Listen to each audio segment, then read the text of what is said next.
쓰러져도 괜찮으니 군인이 죽는 진짜 이유. 2020년 3월 6일 육군 3사단 예하대대에서 11명의 병사가 휴대전화 사용 수칙을 위반한 사실이 적발되었고 규정대로 징계위원회에 회부되었다. 그리고 다음날 자정 술에 취한 대대장이 부대로 들어와 대대원 300명을 전부 연병장으로 집합시켰다. 그리곤 기강이 해이하다며 얼차려를 실시했다. 잠을 자다 불려나온 병사들은 1시간 동안 앉았다 일어나기를 반복하고 위병소까지 선착순 달리기를 했다. 그날 오후 대대장은 또 병사들을 연병장에 집합시켰다. 간밤에 부여한 얼차려를 또 실시했다. 병사들 중 한 사람을 집어내 머리가 길다는 이유로 100m 전력 질주 달리기를 반복시켰다. 뛰던 병사가 숨을 헐떡이자 대대장은 의무병에게 심장 충격기를 가져오라고 지시하더니 제세동기가 있으니 쓰러져도 괜찮다고 말했다. 군인권센터의 문제제기로 대대장은 징계위원회에 회부되었으나 가장 낮은 수준의 견책 징계가 고작이었다. 얼차려는 정식 징계 절차가 아니다.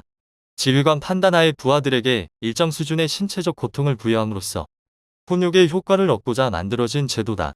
옛날 학교에서 선생님들이 기합 주던 것과 비슷한 이치다.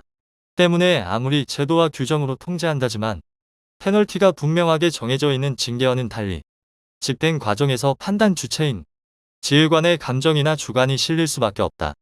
이하 병사들 일부가 지시 사항을 위반했다고 술에 취해 대대 총원을 이틀씩이나 가혹하게 괴롭힌 이상한 대대장이 일반화될 수는 없지만 특성상 얼차려와 가혹행위가 한 끗 차이란 점은 부정하기 어렵다.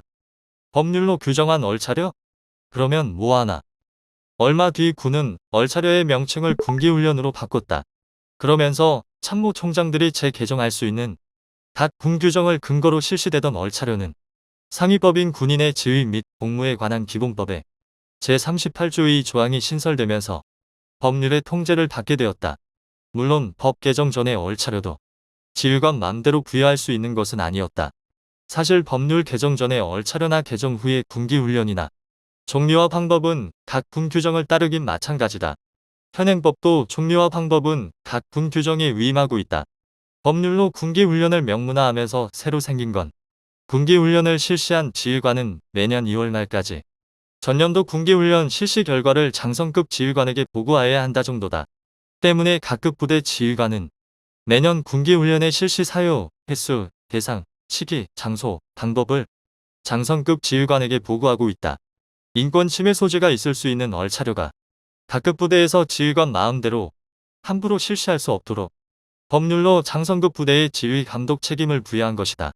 그리고 4년이 지난 2024년 5월 23일 육군 12사단 신병교육대대에서 군기훈련을 받던 훈련병이 쓰러져 후송되었고 이틀 뒤인 25일에 사망했다. 현재 군기훈련은 시행할 수 있는 종류와 방법이 다 규정돼 있다. 그런데 해당 부대 간부는 입대 9일차 훈련병 6명에게 규정에도 없는 가혹한 완전군장 팔굽혀 펴기, 선착순 달리기, 완전군장 뒷걸음을 시켰다. 그러던 중 한 명의 건강 상태가 안 좋아 보여 다른 훈련병들이 이를 간부에게 알렸으나 무시당했고 결국 사망사건으로 이어졌다. 법률로 얼차려를 규정하면 가혹행위 문제가 해결될 줄 알았는데 이번엔 더 나아가 인명피해까지 발생하고 만 것이다.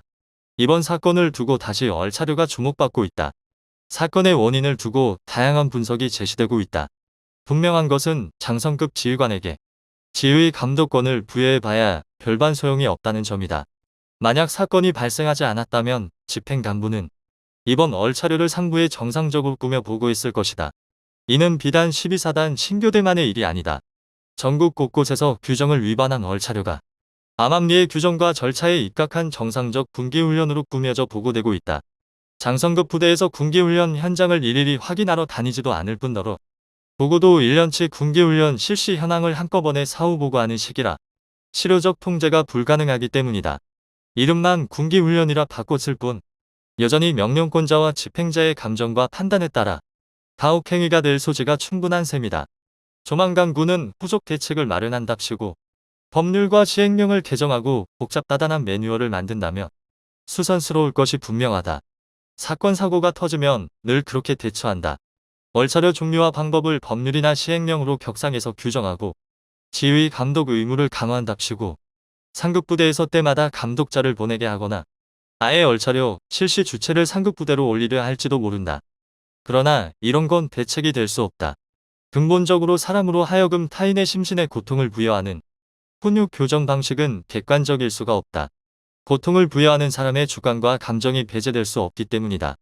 현대에 이르러 대다수의 국가들이 범죄자들을 고문하거나 때리지 않고 일정 장소에 가두어 두는 방식으로 징벌하거나 금전적 불이익을 부과하는 데는 다 이유가 있다. 학교에서 더 이상 체벌을 하지 않는 것도 마찬가지 이유다. 주관적으로 부여하는 불이익은 언제나 예기치 않은 결과를 낳을 수밖에 없다. 얼차려를 폐지하자. 이번 사건을 계기로 얼차려 자체를 폐지하는 것을 고민해 봐야 한다. 대체 언제까지 심신에 고통을 주는 위험한 훈육 방식을 고수할 것인가? 겪어본 사람으로서 이게 효과적인 훈육이 맞는지도 잘 모르겠다. 아마 얼차려를 없애자고 하면 군대의 특수성을 떠올리며 걱정하는 이들이 많을 것이다. 그러나 10년 전 윤일병 사건이 터지고 군대에서 구타를 없애자고 할 때도 똑같이 특수성을 말하는 이들이 있었다. 그때만 해도 군인은 좀 맞아야 정신을 차리고 군인다워진다는 말을 하는 이들이 꽤 있었다. 그러나 군에서 악성 구타 사건이 많이 줄어든 지금 그렇게 말하는 사람은 찾아보기 어렵다.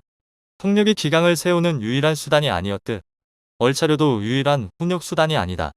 여태껏 우리 군이 다른 수단을 강구해보지 않았을 뿐이다. 남들이 기피하는 작업을 시킨다던가 부대원들을 위해 근무 외로 봉사하게 하는 등 고통이 수반되지 않고도 충분히 페널티를 부과해 훈육과 반성을 이끌어낼 수 있는 방법은 많다. 지금은 얼차려의 제도적 미비점을 따질 때가 아니다. 제도적 보완은 이미 실패했고 사람이 세상을 떠났다. 제2, 제3의 참사를 막는 방법은 얼차려를 폐지하고 이를 대체할 훈육 방안을 찾는 것이다. 군 스스로 군인에겐 얼차려가 당연하다는 타성부터 벗어나야 한다.